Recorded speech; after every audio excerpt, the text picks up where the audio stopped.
দাদা একটু শুনুন, কথা ছিল। কি হয়েছে দাঁড়াই কও।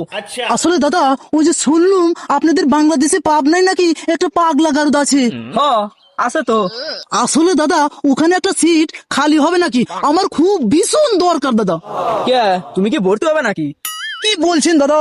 আমি ভর্তি হতে যাবো কেন? আমি কি পাগল নাকি দাদা? হ তুই তো পাগল না, কিন্তু তুই ভালো না। সে কি দাদা, ফালতু কথা বলবেন না।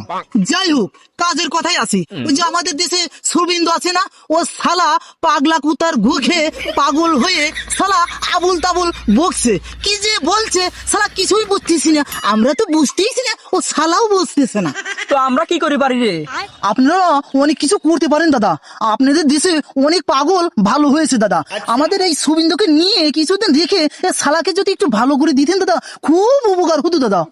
ওই সুবিন্দ গোবিন্দ এই আমাকে বাংলাদেশে ঢুকা সারি আমার বাংলাদেশে পরিবেশ নষ্ট করবি চাচ্ছিনি।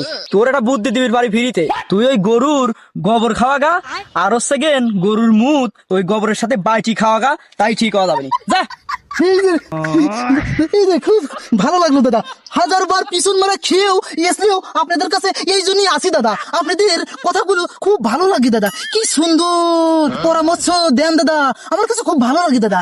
আর ওই যে শালা সুবিন্দ, ওই শালাকে গরুর মুখ খাওয়ানোর থেকে না খাওয়ানি ভালো। তার চেয়ে ভালো হয় মনে হয় মানসিটা খাওয়ালেই মনে হয় শালা তাড়াতাড়ি সুস্থ হয়ে যাবে। তাই করবো।